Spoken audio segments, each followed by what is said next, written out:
good afternoon and welcome to our weekly Food for Sustainability talks. They are brought to you by Food for Sustainability Academy team.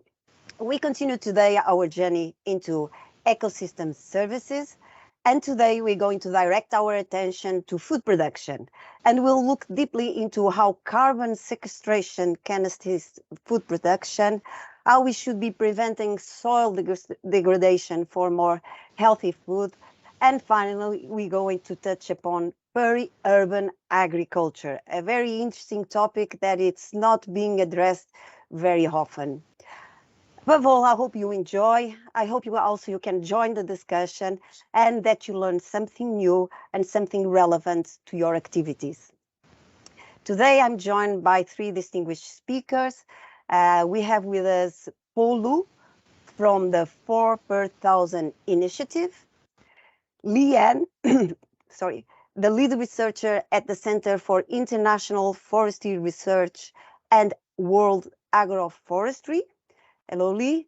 And Jane Amstel, a consultant at UNEP, United Nations Environmental Program. Hello, Jane. So thank you so much for accepting our invitation and your willingness to be here and spend some time to share your work and join our discussions. Today's webinar will be moderated by my colleague, Margarida Palma. Margarida, she's a PhD in microbiology, but she's also passionate about soil health, regenerative agriculture, and familiar agriculture. So I think you will enjoy also drawing a little bit more from Margarida's knowledge. For all of those that do not know me yet, at least, I am Claudia Costa. I'm the coordinator of Food for Sustainability Academy. And the Academy is the learning hub of Food for Sustainability and is dedicated to knowledge dissemination, awareness raising on the topics that contribute to Food for Sustainability mission, which is the sustainable intensification of food systems to more health and well-being. And we cover topics such as circular economy, sustainable farming, ecosystem services, and functional nutrition. And please do check our website if you want to know more about our activities. We always have ongoing activities that might be of your interest. Or alternatively, if you don't want to check our website, you can always sign up to our newsletter and we'll deliver to you all the exciting things that are happening at Food for Sustainability. I have also to acknowledge that these sessions are not possible without the commitment of all the Food for Sustainability team, which I am really thankful for their continuous support and for their availability to always make these webinars possible. Also, a big thanks to BGI, Building Global Innovators, for the dissemination assistance, particularly to BGI CEO Gonçalo Amorim and BGI's marketing manager Eduardo Monteiro, which I don't think they are here, but anyway, the Academy thanks all your support. And of course, I could not go without mentioning our multitask byproduct valorization team that relentless work to bring to you these lively weekly sessions. And with me today, I have Rita Silva, our microbiologist. Give us a wave. Hello, Rita. And Silvia Moreira, our food science PhD. Hello, Silvia. Many thanks to all of you. And before we proceed, some house rules. As you know, these webinars are recorded. So if you do not wish to appear, please just turn off your camera. And of course, these sessions are more lively and they are more relevant to you if you take questions or put questions. For time management, we ask these questions to be in writing and we will use Slido to this end. And as you know, the questions will come up after each speaker presentation. And at the end, we also allow for some time for some discussion. And Slido, I think we all know Slido, right? But it's a very, very easy tool to use. Just go to your browser and type www.slido.com And in the hashtag box, just insert F4S Academy. And as Sylvia's already presented in the screen, and this should be a fairly easy task, except if you are driving or exercising or changing your baby or doing one of those creative things that we do when we are watching webinars. So if you don't do these creative things, you should be in Slido by now. Let me also turn to Slido here in my screen. I am in Slido. And as always, the team has prepared some background questions to you just to set the scene to our discussions. So if I ask you to go to the Pools tab, you can access the first question that Sylvia and Rita have prepared for us. Okay, and here we go. And our first questions relate to the 4 per 1,000 initiative that was launched in Paris under the Parties Conference of the United Nations Convention on Climate Change by proposing an innovative way for climate change mitigation. And what is this model, this innovative model for mitigation? It's in fact an annual increase of 0.4% in soil organic carbon.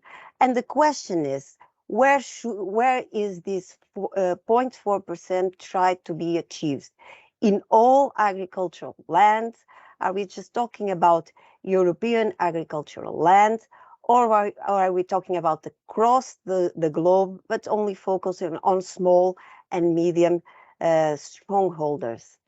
And while you vote, this figure was actually based on an estimation on soil carbon storing capacity of up to 3 billion tons annually just by restoring degraded lands. So let's see your guesses.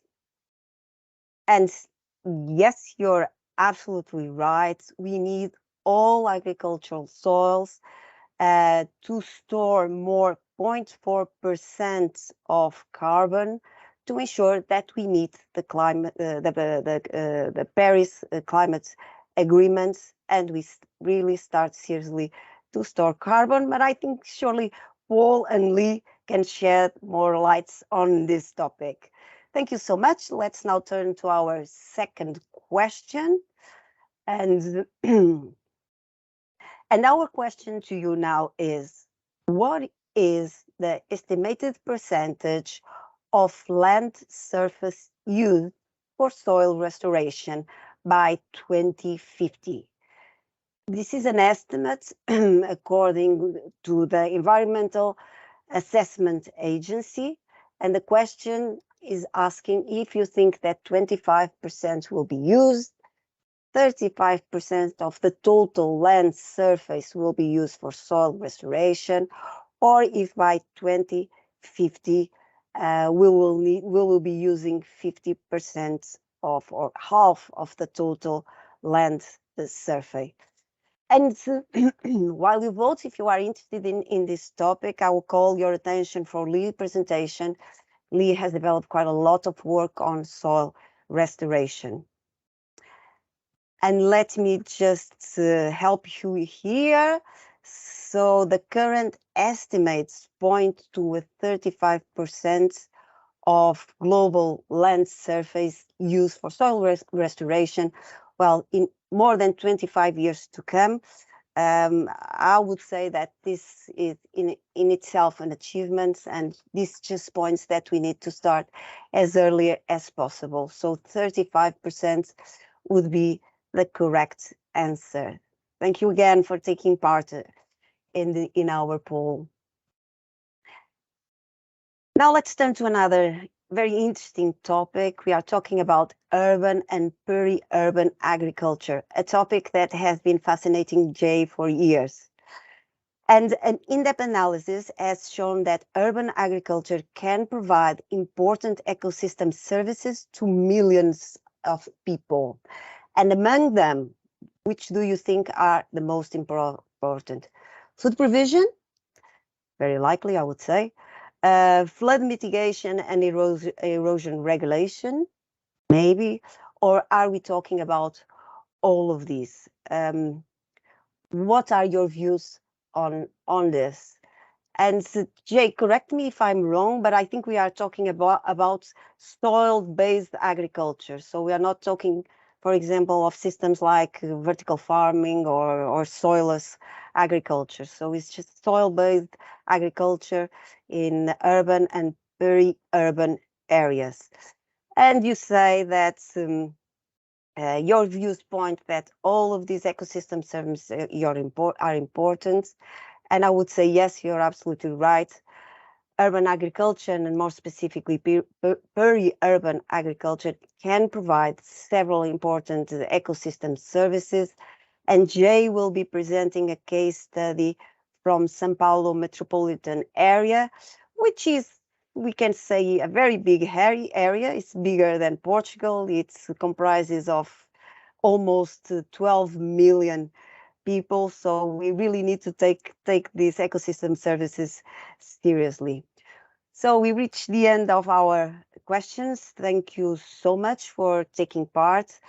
You know, Slido is now open for your questions. They will be available throughout the sessions, and Silvio will be displaying the questions after each presentation that we'll run here. So now I'm going to turn to our dear speakers. I will hand over to my colleague Margarida Palma. We'll start by introducing our speakers and run our webinar. Thank you, Margarida. The floor is now yours. Thank you, Claudia. Can you hear me well? Yes. Okay.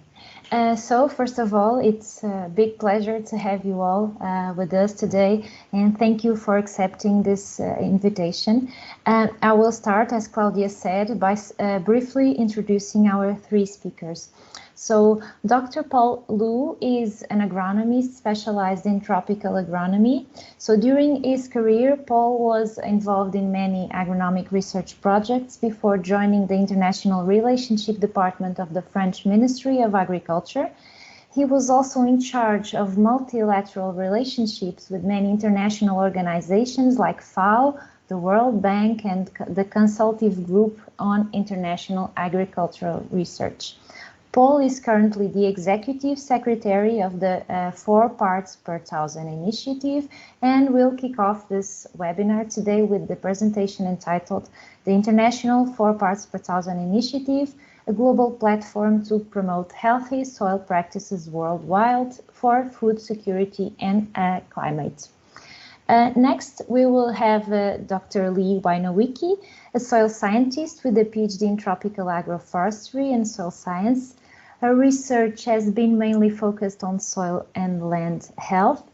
She has co-developed and implemented the land degradation surveillance framework in over 40 countries, and she co-leads the Coalition of Action for Soil Health within the UN Food Systems Summit. Lee's presentation today is entitled Advances in Soil and Land Health Monitoring to Track Restoration Over Time. Last but not least, we also have here Jay Amstel, an agronomist engineer with 15 years of experience working with sustainable agriculture for social inclusion in Brazil, France, Uganda, Thailand, and India. Since 2020, joined the TEEBAgriFood team to collaborate into work streams, urban and peri-urban agriculture in Brazil and low-carbon agriculture. His presentation today is entitled Ecosystem Services and Urban Peri-urban Agriculture in São Paulo Metropolis. Thank you, everyone. So I will now give the floor to Paul.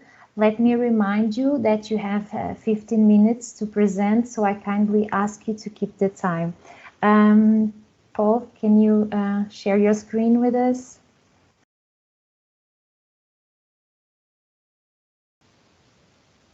Hello, everybody. I'm pleased to be here, and I really thank Claudia and Margarida to invite us to be at this webinar. So I will try to present in about 15 minutes what we are doing, what we are promoting, and what is the 4 per Million initiative. Go to the next one. Here it is. So we know that we are facing some problem at the moment at the level of the planet concerning climate change, concerning erosion of biodiversity, regarding food security, and regarding desertification.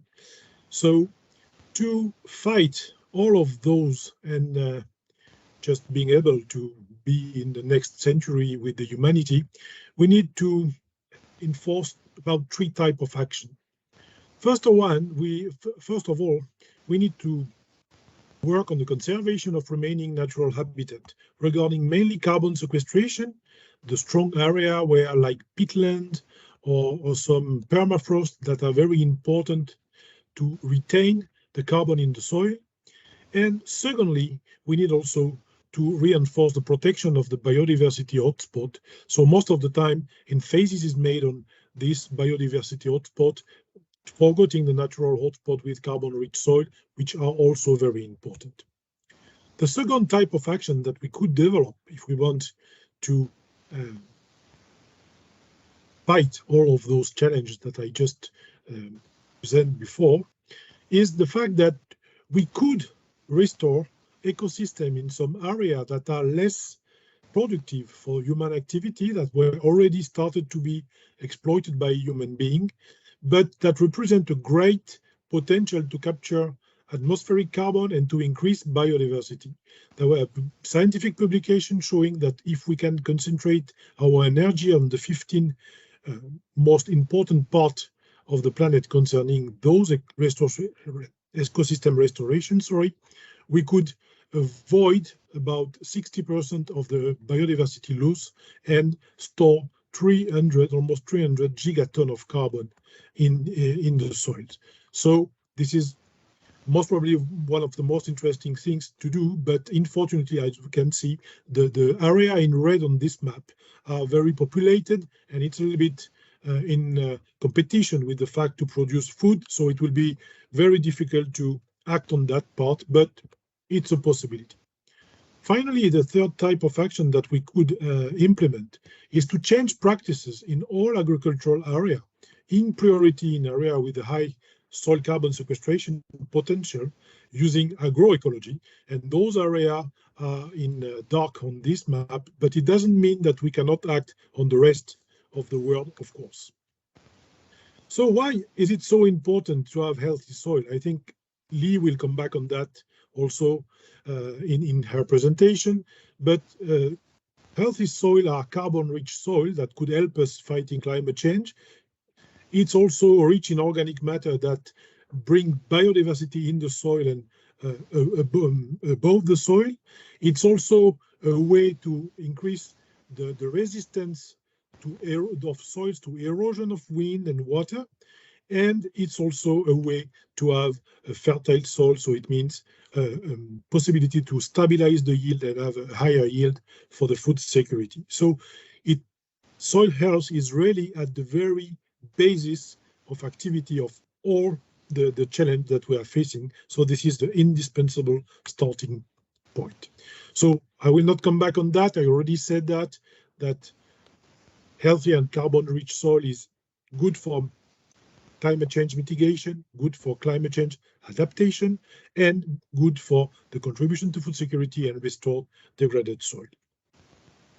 The good news is that we know what we have to do. I mean, all the best practices are already known, and it's just a matter to implement them. Of course, the way you will do it depends on where you are, because it will depend on the climate, it will depend on the soil, it will depend on biomass availability, it will depend on water and nutrients availability as well.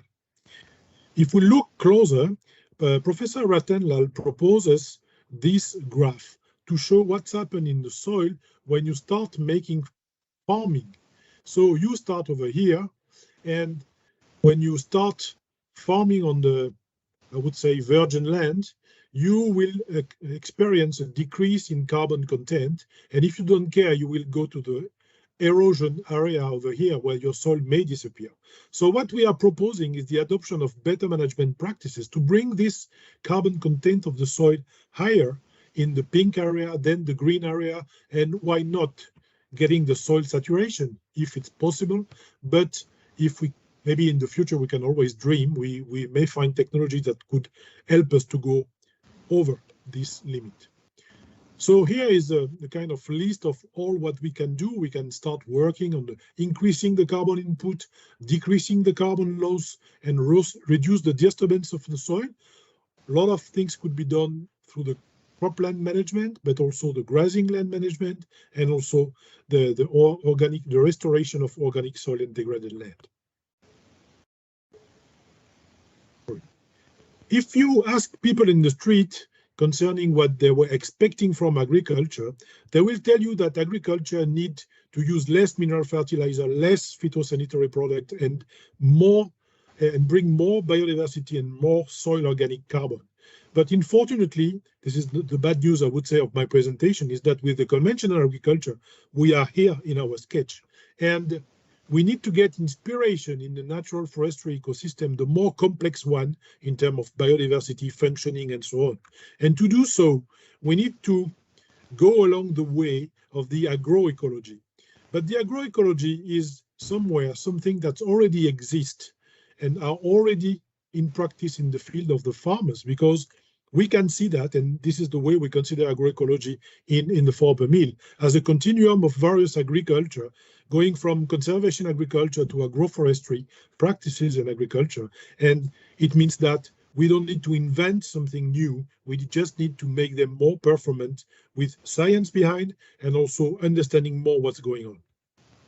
So, for instance, if we take the example of the conservation agriculture, we know that the key practice could be less disturbance of the soil, cover crops all the time of the year, never let the soil bare, and make a mixed rotational of crops to avoid to have the same crop coming after the same crop. So it works, and it brings back life to the soil and regenerate the soil.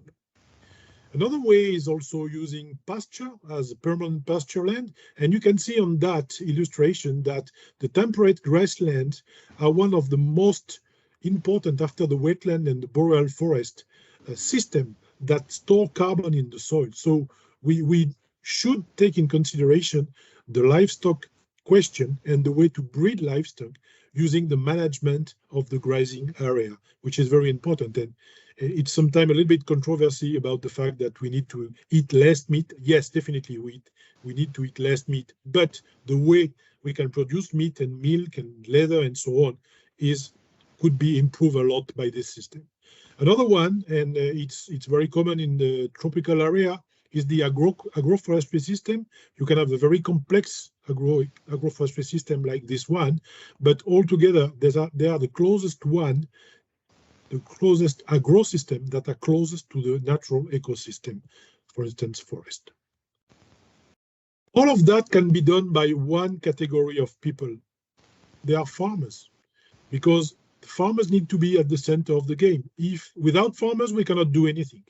And farmers are under the influence of a lot of actors, a lot of stakeholders, like governments, like scientists, like agro-food business, like the society, the NGOs, the consumer, and even international organizations. So we need to keep in mind that all of these need to be accompanied in what they are doing.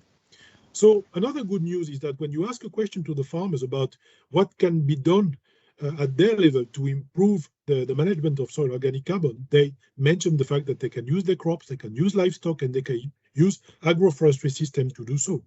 And when you ask them what could help you to adopt those practices, they said we need advice, information, and we need support. So when you look at the scaling up list of activity that you have to do, you will find out that two are very key elements. One of them is how we can collect those good practices, and the second one is how we can monitor what's going on in the soil. So, for instance, if we can develop such a database, we are proposing the fact to develop and to make available to the farmers a database that could be adapted to their wish, to their system, and propose not only technical solution, which is very common, but also some economic result of what you are doing. So it's important to mix both of them to give them the information to select the best system. Another very interesting point is the fact that most of the time we can accompany the farmers by looking for an obligation of means. We tell them, okay, you need to do that, that, and that, and we'll check it, you will do it. But more and more, the tendency is that people consider that we need to check what's going on in the soil, for instance, and check the carbon content of the soil. This is something you can do not every year, but every 3 to 5 years.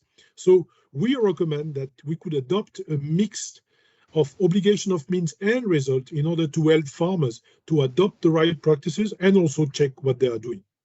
So in summary, we need to incentivize farmers for the transition by providing them technical support and paying them, having them financial support with fair price for their products, that's the first point, and payment for environmental services through subsidy if it's public money, but also carbon credit if it's private money. And last but not least, we should consider also at the level of the farmers that they should improve their soil capital for the future generation by increasing the carbon content of the soil. So in order to finish my presentation, few slides about what is the 4 per Mill initiative. I give you all the idea, the philosophy, the leitmotif of our initiative.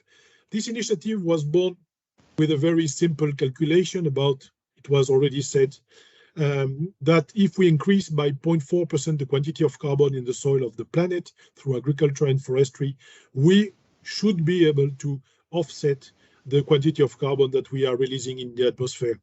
Well, this is not also an encouragement to business as usual. It means that we need to decrease drastically the quantity of carbon and all GHG that we are releasing in the atmosphere, but we need to store carbon in the soil. The initiative was born in Paris at the COP21 in 2015 with 160 signatories around the table. That means country, international organization, scientific institution, NGOs, farmers organization, and business. And the goal of the initiative, you understand that already, is to increase carbon sequestration in soil as organic matter, to increase food security, adapt agriculture to climate change, and mitigate climate change. All of that under, of course, the context of the Sustainable Development Goals adopted by the United Nations. From 160 partners, we are now at 763 partners all around the world, which is an enormous number, not only big, but small one also. And that's make our richness, I mean, the diversity of all our partnership. And you can check on this map where are the main country, but also some example of logo of our partners and members. And you can see on this map more easily where are all the people telling that we are really an international initiative. Well, I will let, of course, the presentation for the people if they want to see it. You will have more information about our governance and also on our scientific and technical committee composed by 14 scientists from all over the world, as you can see over here, equally men and women, and we are very proud of it. It's really our scientific base. They work a lot of meetings, of course, contribution to scientific-oriented cooperation networks, like the last one being ORCASA, but we also participate to GSPFO. We are working within the framework of the UNFCCC. So, and also they produce a very important document, which is a set of reference and criteria for assessment of project. So I encourage you to see this document on our website if you want. For us, for the initiative, of course, we mobilize all categories of stakeholders we provide them support, we ask them to join us. We have a website, we are present on social networks, we have a collaborative platform, and we have many meetings during the year at the global level or at the level of the region. A very important document for us is the initiative strategic plan, which gives us our vision of a worldwide healthy and carbon-rich soil to combat climate change and end hunger. And this strategic plan is oriented with guiding principle, and it's also organized in 24 objectives, gathered in 6 goals that are addressing all kinds of subjects that we need to address if we want to be successful in our vision for 2050. So if you want to have more information, you will find it also on our website. Last but not least, we produce a book just to give you all the people our vision of what could be the world. The name of the book is just, I think, is speaking by itself. Farmers have the earth in their hands, and I encourage you to read it. If you can, purchase it, of course, because it will give a little bit of means to the initiative to work and continue our work that we have started 7 years ago. So I will thank you for your attention, and I hope that I didn't go over my time. Thank you. Thank you. Thank you, Paul. No, the time is perfect.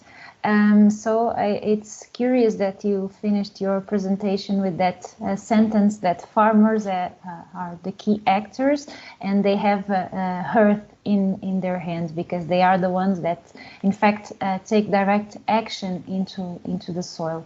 So we already have a few questions in our chat. I can maybe start by those questions. The first question is how do you feel? Do you feel holds the? Sorry, who do you feel holds the responsibility of the financial initiatives for the farmers?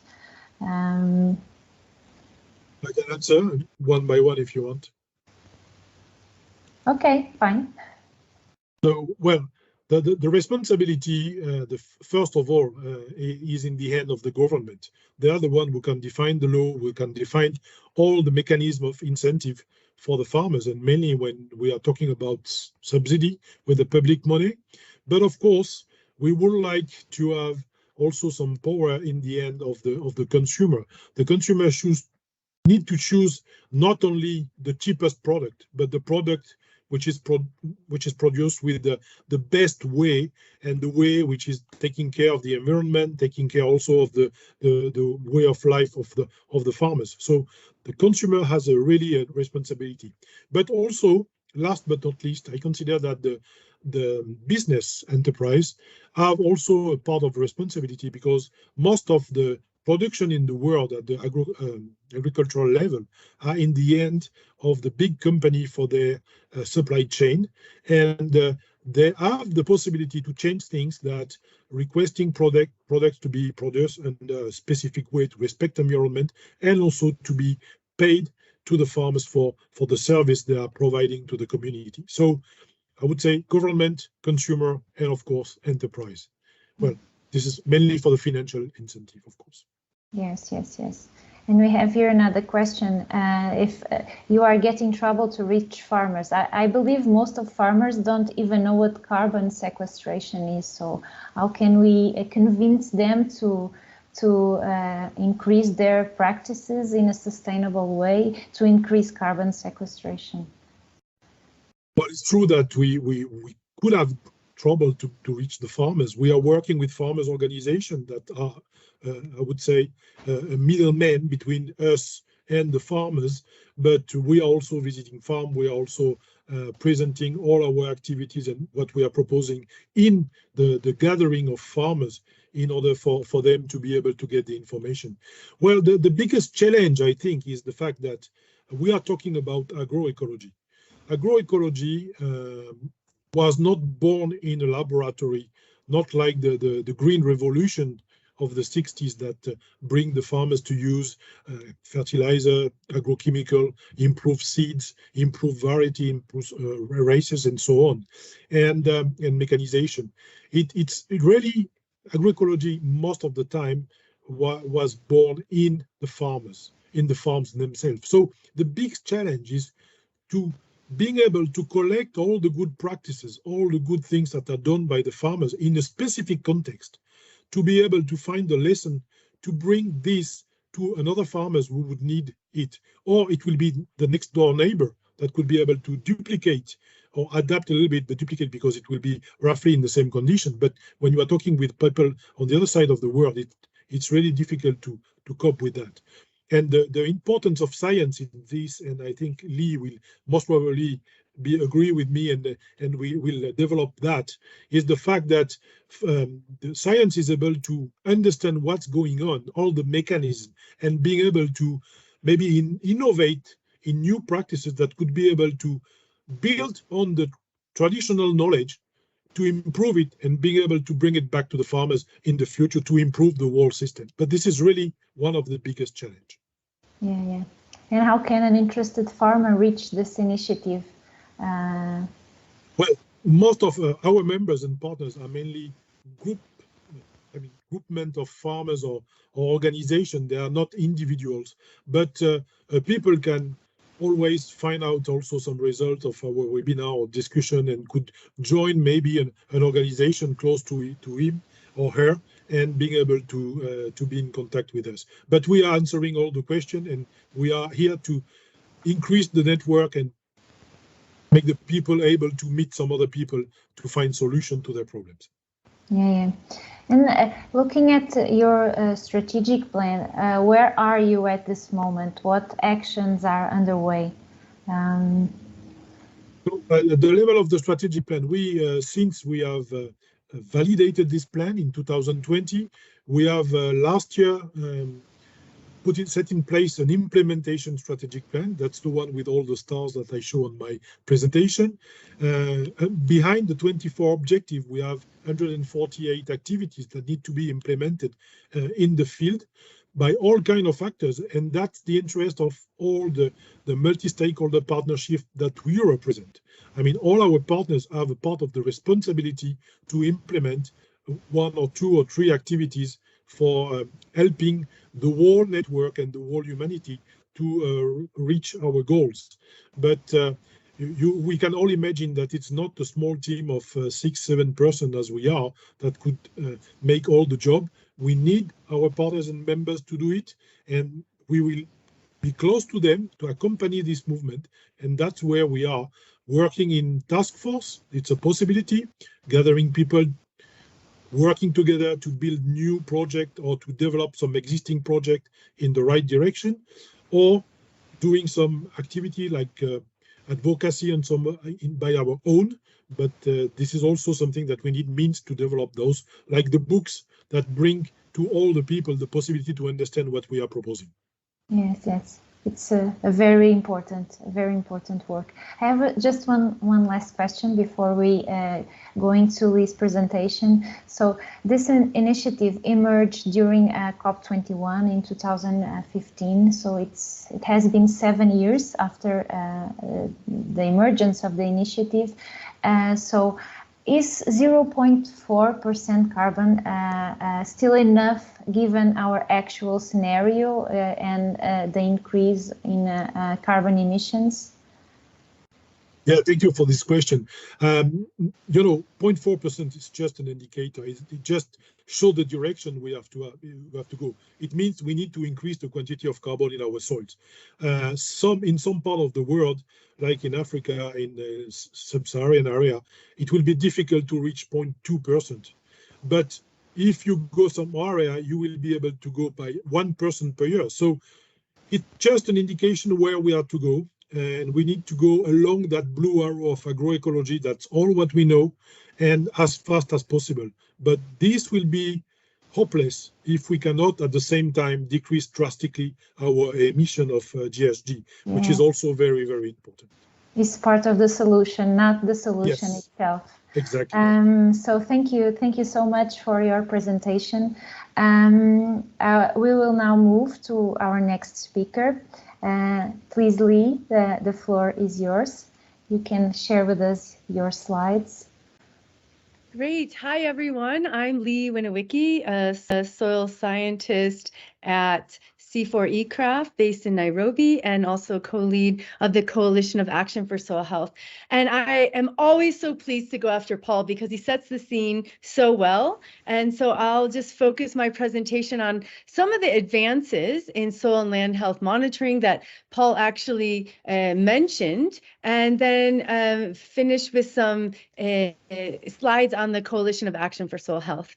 So as Paul also highlighted, we are really here today because we know that action is needed. Business as usual is no longer acceptable. Over a third of the Earth's surface is degraded, severely limiting the soil's ability to provide critical ecosystem services, water purification, storage of carbon, producing our nutritious food. But these investments cannot just be blanket investments. They need to be targeted, and they're urgently needed. I like to say that this includes, we need to monitor the landscape. This allows us to prioritize actions, but also track changes over time. This is so that we can achieve the SDGs and prevent further degradation. And when we look at landscapes, so this is a photo from Zambia, we see how diverse they are. And so any efforts that we make to monitor these ecosystems, they must acknowledge and capture this variability. That means we need new soil technologies, and we need data analytics that can address these drivers. And this is really important. The final point is that we're talking about tracking changes over time, how land management changes, influences soil properties over time. So today I'll talk about this combination. So we're no longer just focusing on one method. It's about combining multiple methodologies. Remote sensing that's based on field data, so using systematic field sampling, including some citizen science where farmers are actually part of the data collection cycle, and then making sure we're bringing this all together in an interactive form using dashboards so that people can interrogate and interact with data. So the first part is about the field sampling. So we have a method called the Land Degradation Surveillance Framework. I love this photo. It's from northern Kenya, where I'm sure everyone is aware we just are hopefully finishing almost a 3-year drought. And this is the field sampling that's taking place in the LDSF. Multiple measurements going on. People are measuring trees, looking at grasses, sampling soil, doing infiltration. This methodology was born in 2005 as we saw a real gap and the need for systematic data collection. The beauty of this LDSF is that it works in a nested sampling scale. So we have a brand new field manual. I'll put the link in the chat. And we work at the landscape scale. So that's 100 square kilometers. And we sample 16 clusters per site, and each cluster is 10 plots. So anyone who's a statistician here can see it's an exponential sampling design from 1,000 meters squared, 1 square kilometer, 100 square kilometer. And that is really key for robust statistical analysis. And here at the plot level is where all the action takes place, all those people you saw in the photo. On the right are the multiple indicators. So when we talk about setting baselines, it's about sampling design and what we measure. So here we're looking at impact on habitat, land use, land degradation, such as soil erosion, soil health, as Paul mentioned, soil carbon, also looking at biological indicators, looking at above ground biodiversity, trees, shrubs, and of course, grasses. Now, the third part that makes it so exciting about the LDSF is look at the equipment we use. It's not some big, high-tech, multi-spectral, expensive equipment going on here. This is all things you can buy in a local market with the exception of the clinometer and the GPS. We can develop this accessible methodology because of the strong sampling design that we have. And the fourth part is that it's been applied consistently across landscapes. So this is a map of all of the, most of the LDSF sites. We're still updating every day. We're putting in about 30 sites a year. Each green dot is a 100 square kilometer field site. This allows us to compare sites over time and look at variability between sites and within sites. So this is now, I think, the largest database of soil and land health indicators globally, all geo-referenced. One of the technologies that really has allowed us to expand is the soil spectroscopy. This is reduced the cost of analyzing soil samples by 90%. It's accurate, allows for multiple properties simultaneously, and it uses no chemicals. It's literally shining light on soil. And at eCraft, we spent the last 20 years building a consistent spectral library of over 300,000 samples, which allows us to have very accurate and robust calibration models. So what are some of the outputs, right? So obviously maps of soil carbon. This is a publication from 2022 where we implemented the LDSF to guide and inform restoration activities. Everyone on this call knows about tree planting campaigns, right?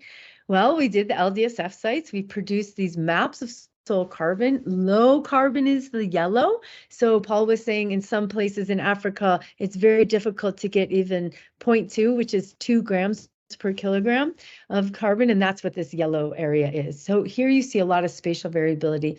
The other thing about the tree planting campaign is what we found in Rwanda is that there were only 23 tree species, most of them exotic. So the need to really combine soil information with above ground biodiversity was critical. And of course, remember, these sites in Rwanda were all food production systems. It was all smallholder landscapes.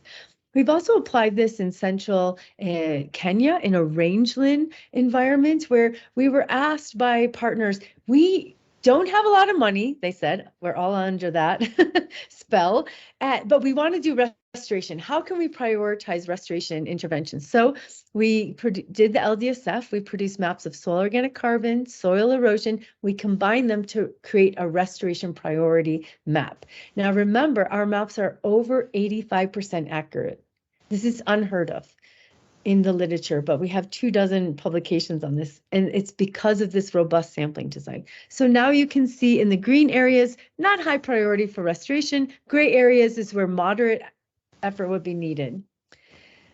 We've also, as Paul mentioned, have been tracking soil carbon stocks over time. This is really important to understand what the potential of carbon is in these areas and then how it's changing over time. So this is a map of Tanzania. Yellow again is low carbon.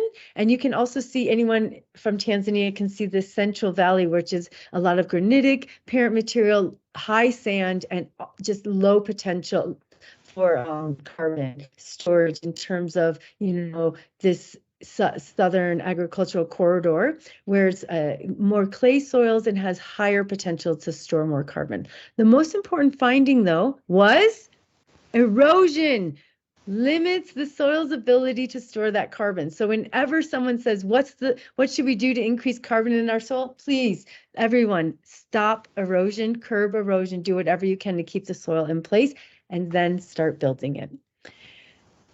The second part is around citizen science. So we have these systematic surveys, and now we're really looking at these apps to engage with farmers, NGOs, development partners, so that they can start doing the monitoring themselves. So you can download the Regreening Africa app on Google Play Store. It has 4 modules around tree planting, FMNR, nursery module, training, and we're putting in the soil water conservation and the rangeland health in V2. One of the cool things we're able to do is that farmers walk around their plot. So this is a polygon of a farmer's field. This is overlaid on a tree cover map in 2017 and then 2021. The bottom 2 maps are the soil carbon map in 2017, soil carbon map in 2021. And we can now track the changes over time. The most important significant finding from this, where we've done it with 200,000 households, is that 1, we can detect changes even in these marginal environments. 2.72 grams per kilogram carbon, but they were able to increase to 3.7. So we can track soil carbon even in low carbon environments. So now we have 200,000 polygons that farmers have entered across 8 countries in Africa, and we're tracking how these interventions, in this case, farmer managed natural regeneration, improved. Of course, we also have to consider above ground. So we also are looking at species data. Remember, it's not just about tree cover, it's about what is that above ground biodiversity. So looking at what tree species are planted. So this is the longer the bar chart, the more common the species. So Rwanda, Grevillea robusta, Ghana, mango, neem, which is in contrast to the FMNR data, which has much more species and of course, indigenous species. So we're really excited about this. And this Regreening Africa app was at the Cooper Hewitt Museum in New York City as part of their Designing Peace exhibit, how restoration can contribute to peace building. So anyone in New York, please go to this exhibit, take a selfie and post it online. And then, of course, bringing all this together in an online dashboard. I'll put the link in the chat. You can explore these maps. You can explore the tree planting. Everything is online, co-designed with partners, because we don't want these data sitting on a shelf, getting moldy, getting dusty. We want to bring this data to life. So we're really excited about this. And now, my last 4 minutes, I'll just talk about the updates on the Coalition of Action for Soil Health. We're super excited because the main objective is to scale healthy soil practices globally. And we have 4 targets: integrate soil health into policy, expand research and development, increase the number of hectares of land under healthy soil practices, and increase the financial investments 5 to 10-fold for incentivizing farmers. As Paulo alluded to, it's really important that we support farmers in this transition. This is the makeup of our cash partners to date: NGOs, research, UN, and it's growing every day. We took root in the UN Food System Summit. We continue to grow. I hope everyone on this call will join the newsletter and submit anything that you have to highlight around soil health. Anyone who wants to become a member can reach out to me and we can, tell you about the process. We're so excited to be highlighting partner initiatives on what people are doing on the ground, because as Paul said, it's a collective action. We must implement healthy soil practices on the ground. So if you go to our website under flagship initiatives, you'll see hundreds of initiatives around the world really working to restore soil ecosystem health. We also have a new policy room, because while we realize implementation on the ground is key, working with policymakers is important. So we know that Australia has a national soil strategy, the European Union is working on a strategy, and we're really trying to showcase how we can co-learn. Other countries can also have a soil health policy, or at least start including soil health in their NDCs. We have 7 policy briefs highlighting the potential opportunities for increasing the role of soil health to achieve NDCs. And I can also share this link. We finally, in closing, what can we do? What can we do? What can all of us do? Well, we have a soil health resolution, and this is with COP per Mill and cash partners. And the resolution is about recognizing soils are the basis of life, affirming the agricultural systems are part of the solution, stress the importance of aligning the Rio Conventions as well as UN Decade of Ecosystem Restoration, and that really this international action is needed.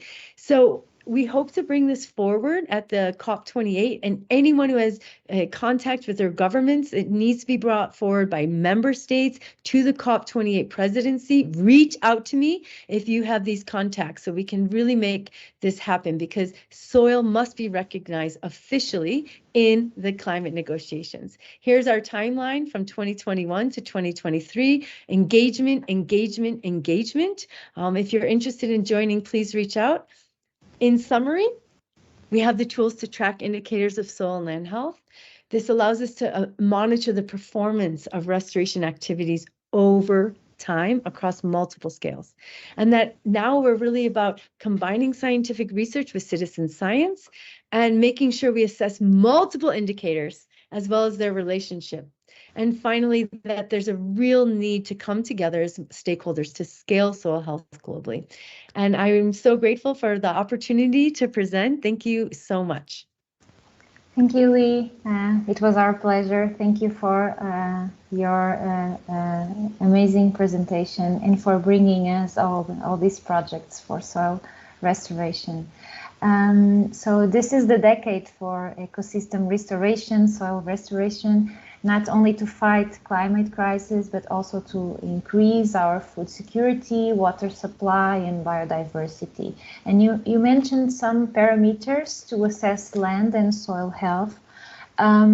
So the assessment of soil health included measurements of above ground biodiversity and measurements for the presence of arbuscular mycorrhizal spores, so microorganisms. So have you considered a deeper analysis of soil microbiome, because microorganisms have a remarkable influence in soil health and in carbon sequestration? I saw that you only assessed the mycorrhizal spores. Yes, and I should have been prepared for this question given your background. So actually, these are the core indicators, and as you could tell from the biological indicators, these are mostly ones that do not need much preparation in terms of freezing or refrigerating the soil samples, and we can just work with them air dried. But absolutely, there's always add-on, and we're very, very committed to expanding the microbial analysis. It's really exciting because all carbon is what? Microbially mediated, and not one time, not 10 times, but thousands of times. So you're totally right. We'd love to collaborate with you on that. Thank you. No, it's a very important issue, I think, because microorganisms have a big influence on carbon. So it's something to consider, I think. So I have here a couple of questions. Is your system transferable to an European reality or has been developed specifically for Africa? That was one of the questions I had also. So for the LDSF, we've mostly been focusing on the tropics, but we've now written several H2020 proposals where European partners are like, I think we should be doing this in France or in Italy. So absolutely, we're expanding into the temperate zone. Our organization obviously works mostly with smallholder farmers in the tropics, but now we're really expanding. Absolutely, and reach out, and we can certainly work on how to put an LDSF site somewhere else.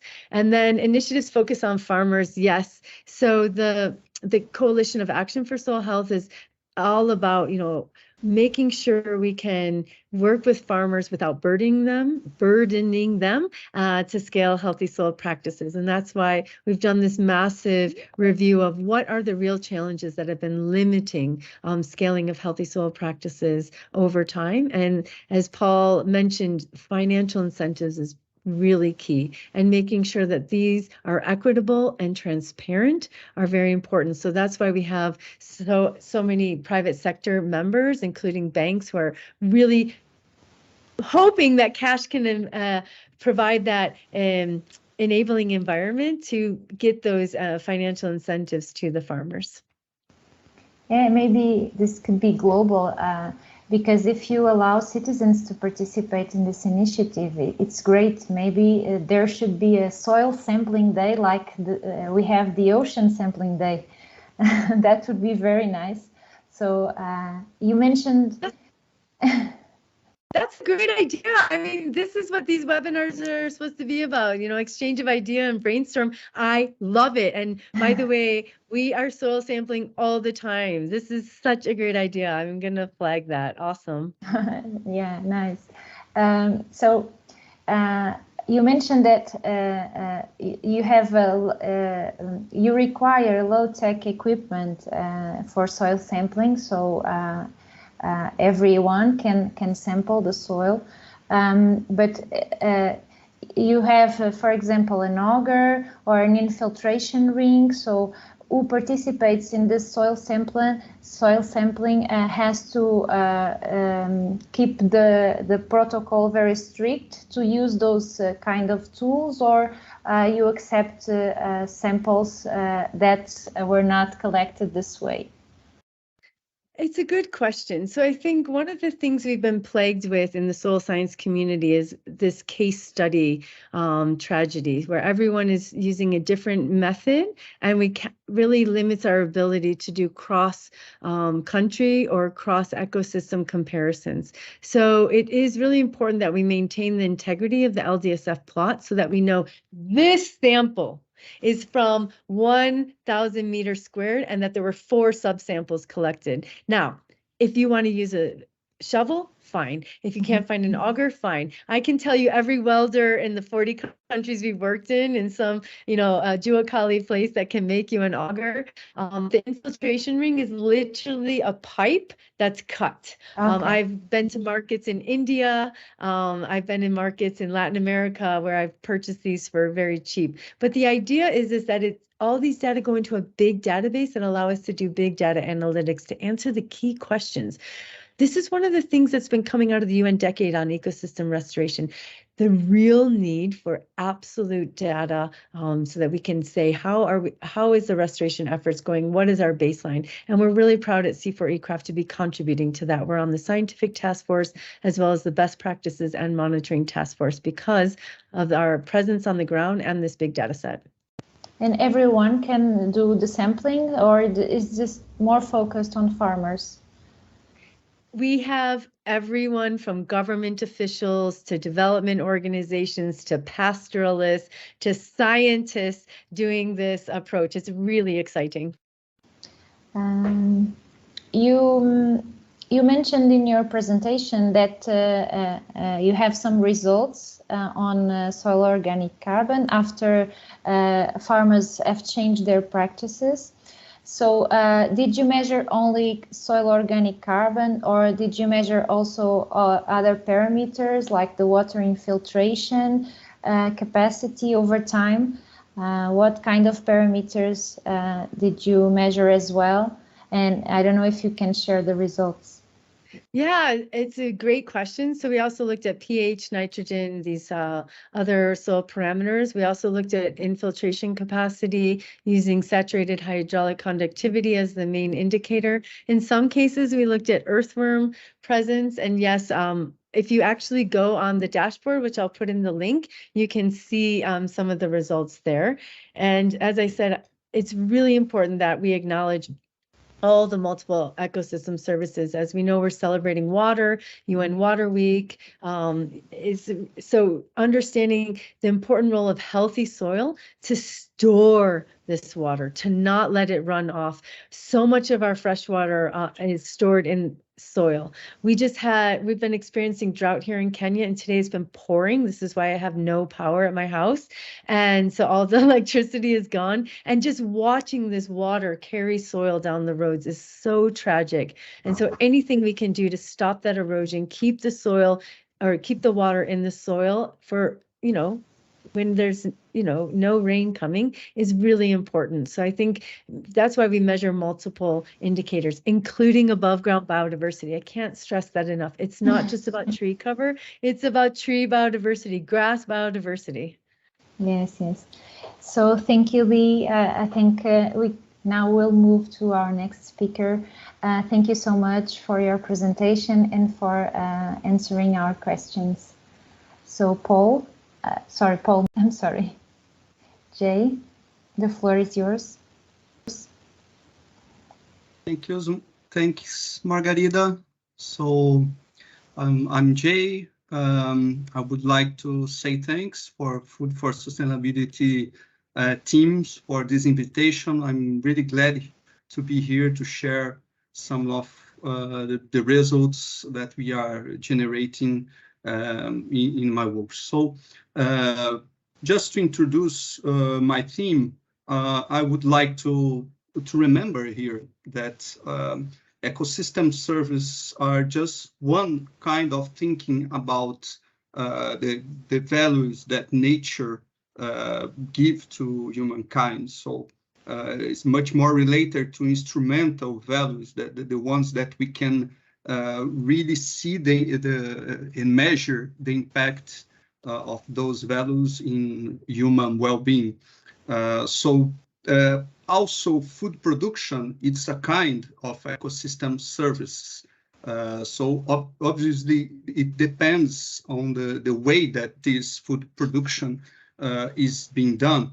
So what we have conventionally is a process of agricultural modernization, which applies a lot of technological packages from Green Revolution.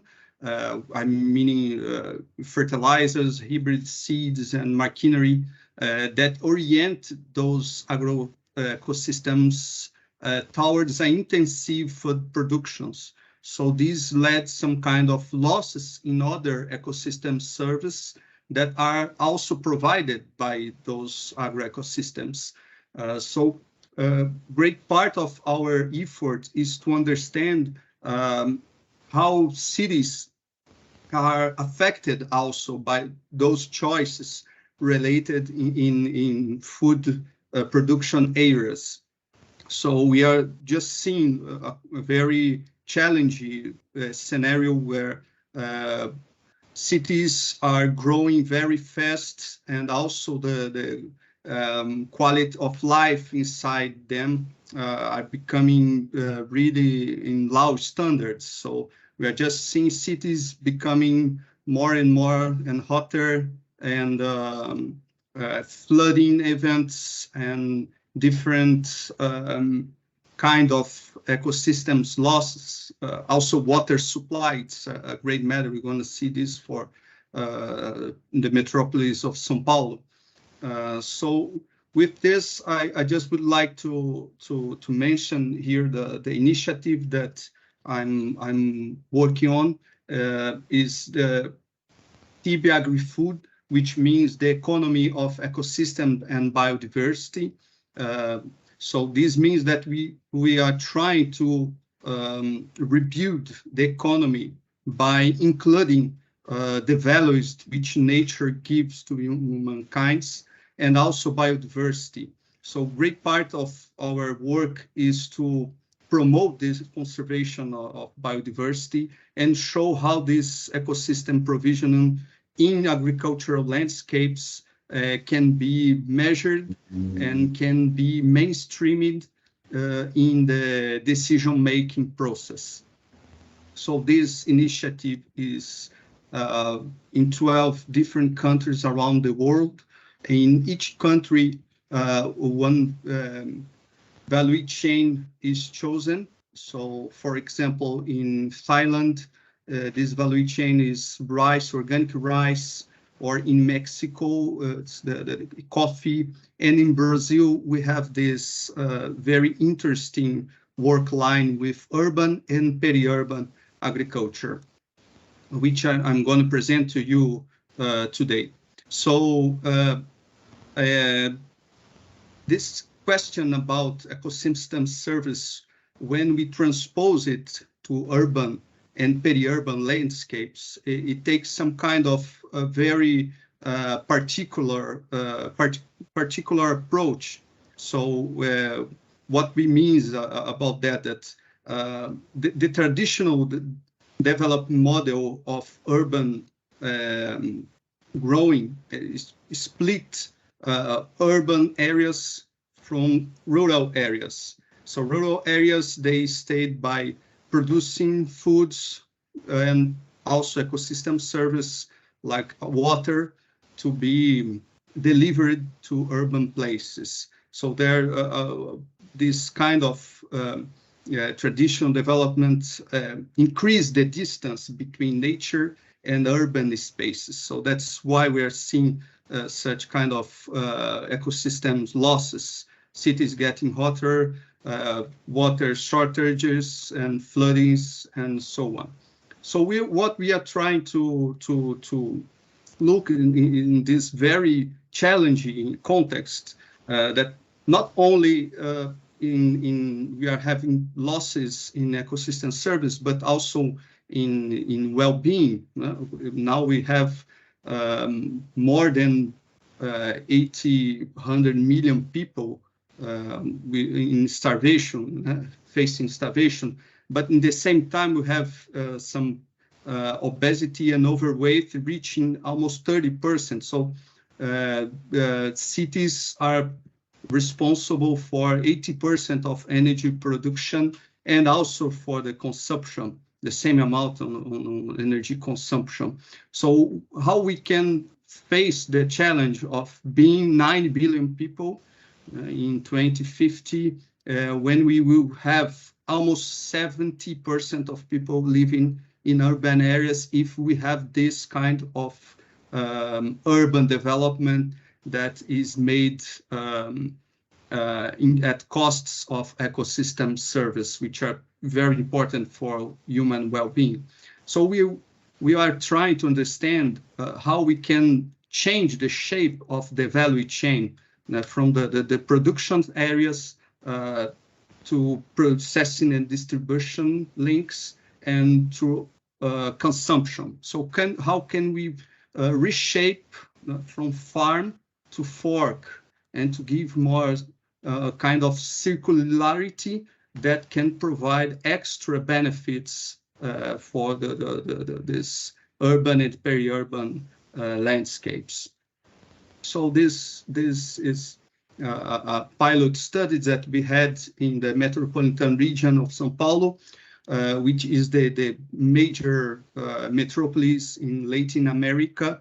We are talking about 21 million inhabitants, but still there are a lot of forested areas around the city, and almost 22% of pasture and agricultural lands. So our question was, what we can do with this agriculture that still are inside and around the city, these very heterogeneous agricultures and in many different typologies, even the ones more conventional, the ones that are held under the power lines, or the ones that are held even without soil. And there also some kind of communitarian garden and agroforest system that are being are expanding inside the city. So how this agriculture can provide other benefits than only food production. So we are talking about many different benefits, and we mapped these benefits. And when we talk about the ecosystem service, we have a very interesting role that agriculture has that are not traditional related to agriculture. So we are talking about how agriculture can reduce the risk of flood, how can also increase the microclimate regulation, how can also provide carbon sequestration, and also how agriculture can incorporate the urban organic waste, and make sure that this carbon in this waste can return to soil, which are most part of my colleagues here are showing here. So this was our the background of this study, where we have this north on which are the potential of urban and peri-urban agriculture to provide ecosystem service for the inhabitants in the São Paulo metropolis. So we have such kind of landscape that you can really see that agriculture is just nearby or intervening with urban settlements. So how changes on this food production system can provide benefits also outside of these areas. So how we did that? We created some future scenarios that could show those benefits at landscape level. So first of all, we try to understand in the past the land use and land change in the past until the present, which for us at that time was 2019, and how we can project what will happen, what can happen actually, if we have some kind of sustainable transition in this agriculture around and inside cities. So just to show you very quickly here, this is a land use, land cover map, where you can see the urban fabric here in gray, and also the forested areas in green, and the yellow and bright green, the food productions and pasture lands. So we are talking about how this urban fabric was in 1985 and how it expanded towards the present. So I will just repeat that. So just in the last 30 years, that's what happened with São Paulo Metropolis. So this urban expansion caused a lot of ecosystem service, and the main part of these expansions occurred under agricultural lands, so forcing the food production to be elsewhere and far from the city. So this is the projection for 2030. So even a greater expanse in the urban fabric. So how we create an alternative scenario where we can transition the agriculture and to block this urban expansion, this urban sprawl. So we mapped the food deserts around this metropolis, and also we surveyed for the available land that we could have this food production, sustainable food production. So in those areas, we allocated amount of agriculture sustainable systems, such as agroecological systems or agroforest systems. And then we have some comparative results to see in across the different years that we were considering.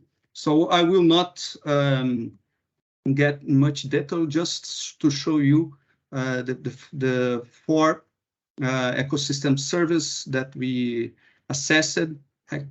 Erosion regulation, I think my colleagues here exposed a lot of things about it. Water yield, heat mitigation, and flood mitigation.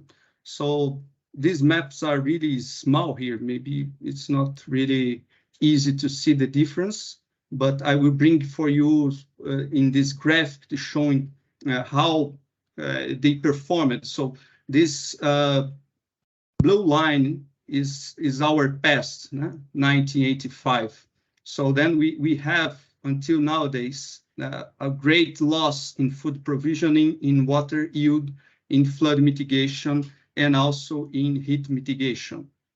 So what the scenarios, what happened with the future scenarios? The business as usual scenario, you got even a worst loss in some of those ecosystem services. And what happened in the alternative scenario? We have some small gains that not led us back to the same level in the past, but can cushioning the urban expansion impacts. So I will bring here some numbers of this alternative scenario. So with this urban and peri-urban agriculture expansion, we could harvest food for 13 million people. So this, I'm talking about healthy and organic food. In terms of heat mitigation, in some cities and municipalities, we could even decrease 0.2 Celsius degrees in those areas, mainly because of the agroforest systems that we allocated. In terms of flood mitigation, due to the water infiltration, that's this potential is increased by the conservational management practices.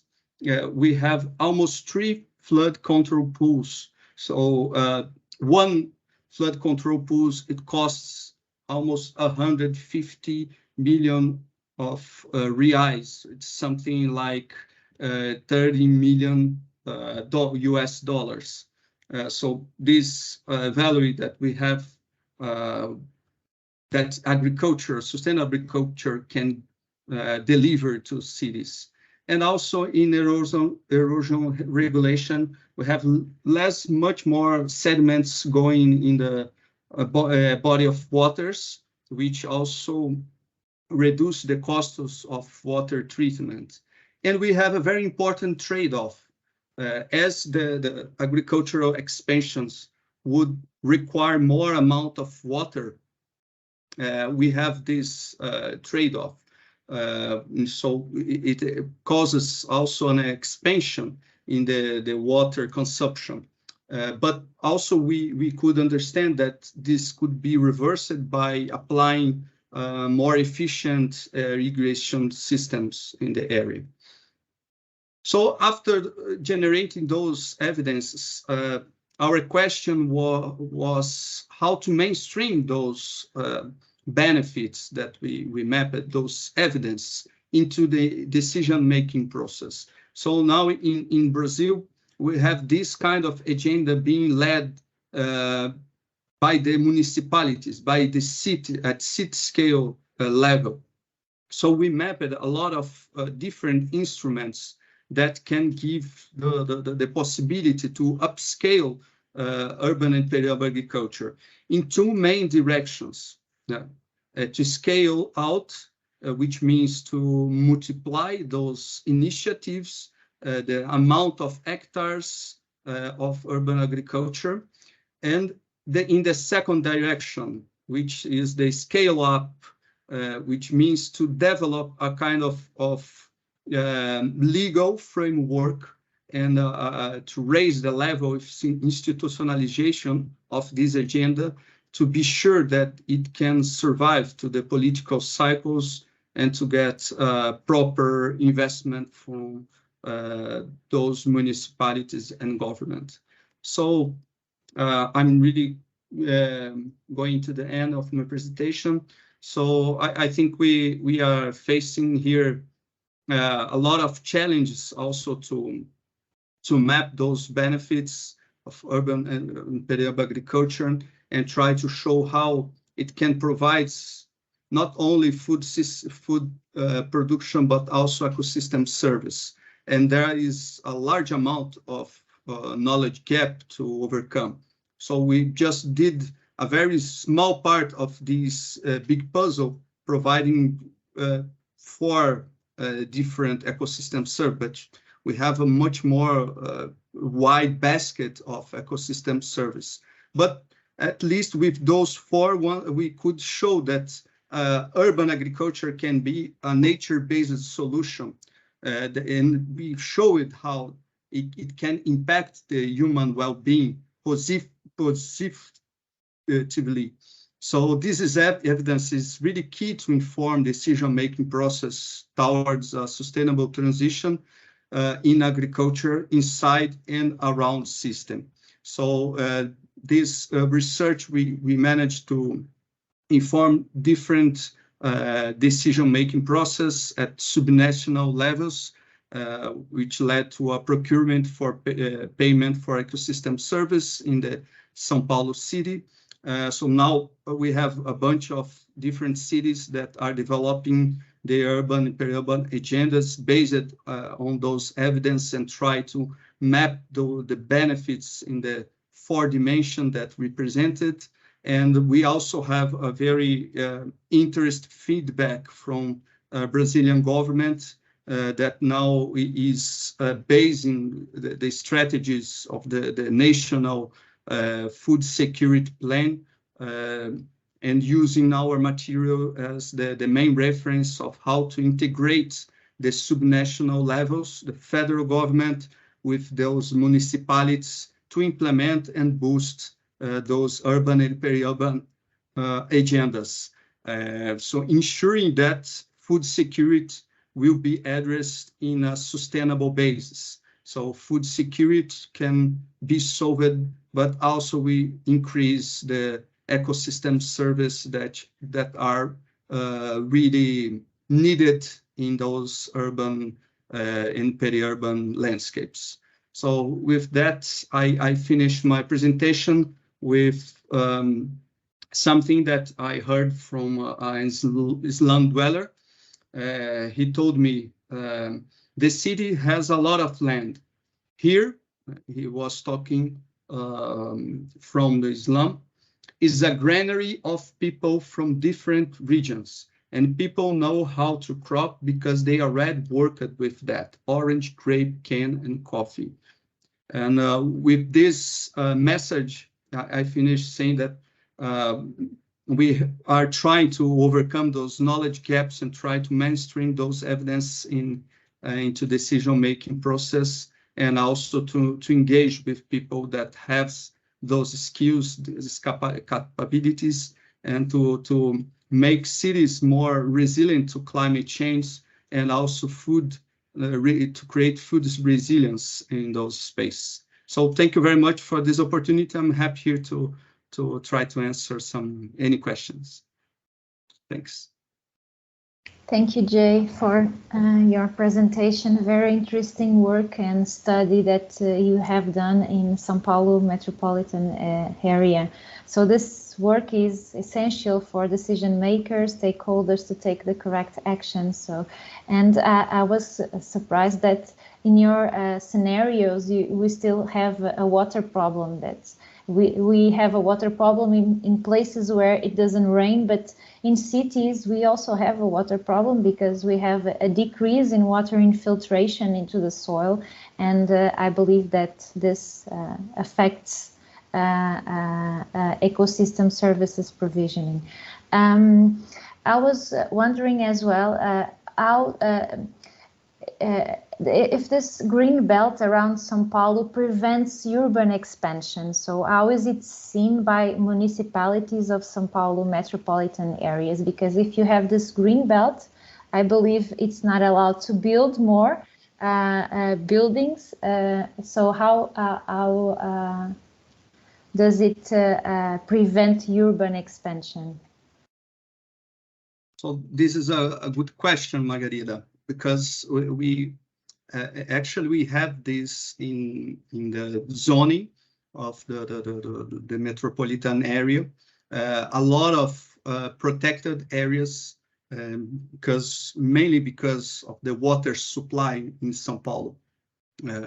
So is supposed to not build houses under those areas, but it's not actually what we are seeing that's happening from the last 30 and 40 years. So the government really don't have all the instruments and resource to keep a very tight enforcement on those areas. So what we are seeing that a lot of small lots, small spots of land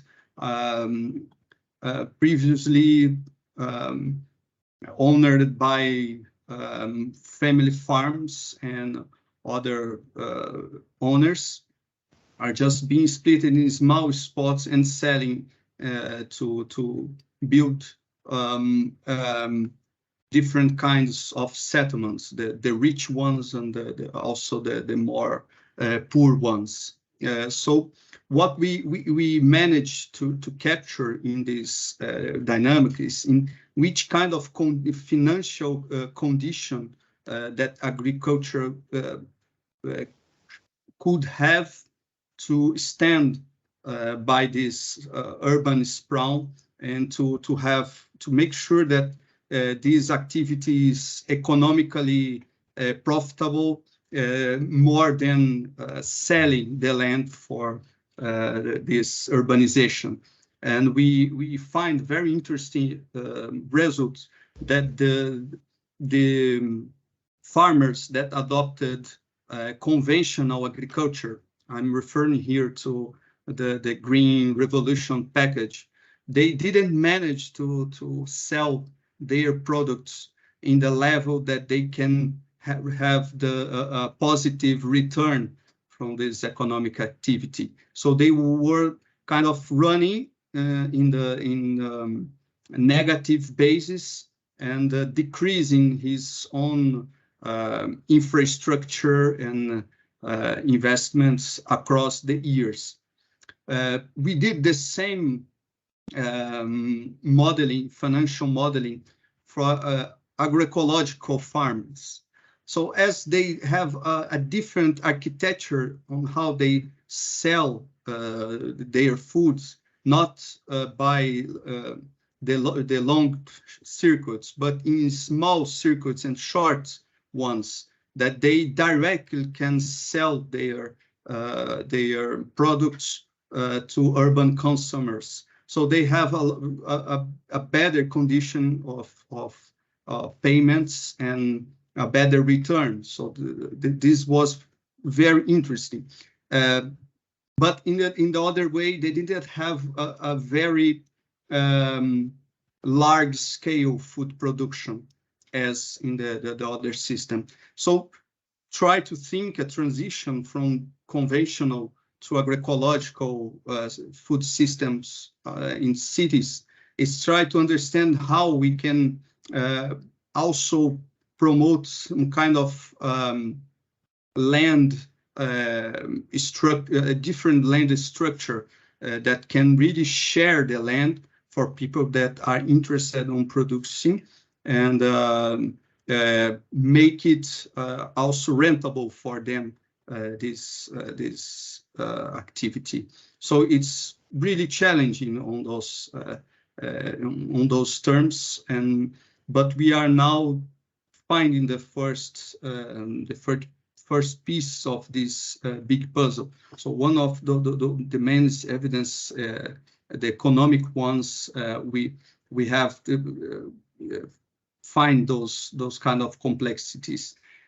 I would say that the main thing is the moment that the farmer decide to change his system, to transition from conventional to agroecological. So there is no kind of incentive or even credit line for him to take from government and to have this decision. So we need really to work on this. Is people in São Paulo aware of the benefits of eating products, for example, that are produced from agroecological practices, or they are still eating the cheapest products and not considering the way they are produced? Yeah, this is, again, a very good question, because we really don't know how to say this for the large size of population. What we are seeing is an increasing of consciousness of some level and some different consumers. So we have obviously the ones with more able to buy those kind of agroecological products. They have more resources to do so. So the awareness among those ones are raised. But we also have some places which we mapped, like the food deserts, where people can even find fresh food. So there is no way to find even a market that you can buy a lettuce or even a conventional one. So we are talking about a lot of inequalities that we have across the territory that conditions the way that people think and consume their food. So I would say that we have a kind of very diverse mosaic of consumers, but we really don't know how many in each category, I would say. I have to ask you one more question from our Slido chat. Maybe I can go to the first one, and afterwards we will have a final question for all the speakers. So the first question is, São Paulo has plenty of forests and farms in the surroundings. Cities like Lisbon, Madrid, and Paris landscape are very different, or is very different. What about ecosystem services here? What kind of ecosystem services can we have in cities like, for example, Lisbon, where you don't have that green forests around the city? What is your view on this? Yeah, that's a very challenging question, because it's difficult really to know. Maybe Food for Sustainability team could help me with this question also, because I really don't know the particularities of a Lisbon area, but what we are seeing in São Paulo, that we still have a lot of forests around the cities and these agricultural landscapes, and we are trying to understand how also the agricultural landscapes, they are merged and can protect the forested areas, like a kind of land use, transition land use that can profit from forest areas, in the sense that also for producing food you need a good quality in the environment, and also can be profitable in economical terms, that can block the urban spawn. So it's a kind of a land use very special that can become like a protection to also forested areas. So I don't know, in Lisbon I have a few experience in Europe, and I understand that it depends. I would say it depends on what what kind of city we are talking about. I was in France, knowing some cities, big cities and small ones, and it were very different, the dynamics. So I was seeing that Paris has a lot of initiatives now going on in urban and peri-urban agriculture, which is a kind of reviving a past when this garden was known as the Garden City. So it's very interesting how peri-urban areas there are becoming very strategic to providing food, and consumers, they are getting together, and we are seeing some process that we recognize also in São Paulo. And in small cities that I saw, there is not really a transition. You have the small city, and then the agriculture in large scale are really just nearby. So yeah, it's Lisbon, what I try to. In Lisbon, we have an increase in those small urban farms. I don't know, maybe it's a small step, but it's an important step to provide some local food and to reduce food value chain and allow people to eat more fresh products. And we have a lot of farms in the surroundings of Lisbon, but we don't have huge forests or green areas in the surroundings. So it's a different landscape. So different challenges. Yeah, that's very interesting what you are saying, Margarida, because yeah, my perception in Europe that the environment was totally modified. In main parts that we visit, we see it's anthropized in some way. So in Brazil, yeah, we still have a lot of I would say nature and pristine environments that we can really profit from. So you are just in the main big city in Latin America, and in 30 minutes you can find a waterfall, or you can see a big mammal in the forests. So it's a kind of a very different context. Yes. So I'm sorry, we have to move on. So I will now have a final question for all. Maybe I can have this final question that is here in Slido. So there are several different ecosystem services. Do you consider any one more important than the others? I open this question to all the speakers. Maybe you can start, Jay, because you, yeah. Okay. I think the first step is about thinking about the ecosystem service, but I think we really need also to look at other values from other perspectives, like the intrinsic values that nature have, the value that nature have for itself. It's really important. It's not necessarily related to something that we can profit from nature. Yes. And the other value that it's really important is the relational values that make our own identity as human beings. Yeah, so in nature is giving us this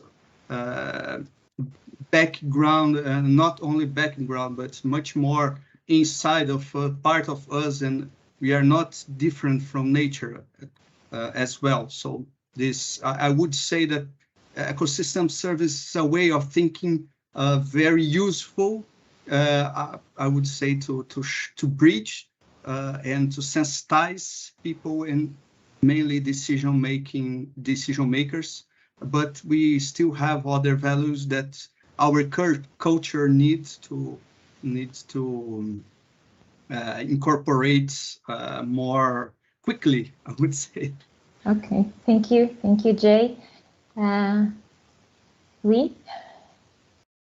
Hi, yeah, what a great discussion. And, this has just been really interesting to hear the presentations and to see the questions on Slido and just to see this engagement. And I think that this specific question is very difficult to answer. I personally cannot, and professionally cannot, say that one ecosystem service is above all others. And in terms of what soil provides, it's so many ecosystem services. As I mentioned, we're in the era of, MRV and carbon. So soil is a very important place to store and sequester carbon to combat climate change, but also for adaptation. We have been experiencing floods and droughts at the same time in different parts of the country. And so soil being able to regulate and purify the water cycle is critically important. Soil hosts more biodiversity below ground than all the above ground biodiversity. So if you're asking me to weigh just those few, I really wouldn't be able to say. I think what's important is that we really acknowledge this diversity of ecosystem services, how they're interlinked. And when we talk about what to monitor, it's really important that what we monitor is representative of the diversity of these ecosystem services. So whoever wrote this anonymous on the Slido, maybe you're being provocative. It's a great question. I'll be curious to see how Paul navigates this question next. So Paul, please. Thank you very much, Leigh, for the baby you give me. Well, it's true that there is no one ecosystem service is more important than the other, and I agree with what was said before. I would say that the most important thing is just to consider, mainly with this question of soil and soil health, the fact that we have several benefits and co-benefits to get from that, and we need to really focus on looking for soil health and improve it. I think that's the most important one. Or you be in a natural ecosystem, or you be in an urban ecosystem, or in agricultural ecosystem, the main subject will always be the same. And I think we have to focus on that. And the more we will focus on this, the more ecosystems, eco-services we will get from the world things. So that is, sorry, it's not a very precise question, but it's so important to bring back the focus of the people on that main subject. This is really our preoccupation. We are working a lot with Leanne on this question of soil health and try to convince people that this is really in the center of all. And I mean, Jay, what you are providing as information in the context of a city is very important, because most of the people ignore all of that. And when you say to the people, well, you produce a lot of organic matter in the countryside, where you export all of them in the country, in the city, where most of the people are consuming it, and release all this organic matter, and most of those organic matter is just definitely lost and never come back where it was produced. And this is one of the most important things that we have to focus in the future. With the development of mega city, we need to be very careful that most of the organic matter produced in the countryside, or even within the city itself, remain there or go back to the same place where it was produced. Yes, I agree with you. So we are getting to the end of our webinar. It was a real pleasure to have you all here with us and learning so much about your projects. It was truly inspiring, and big changes require small steps, so you are involved in a lot of actions, and these actions are crucial for future generations. We acknowledge you that. So thank you again. It was a good pleasure to be here with you today. Thank you so much. Thank you very much. Thank you, everyone. Thank you. Thank you. Thank you. Thank you. Nice day. Thank you. À bientôt, Paul. Até breve, Jay. See you, Leigh. Bye. Bye-bye to all. Bye.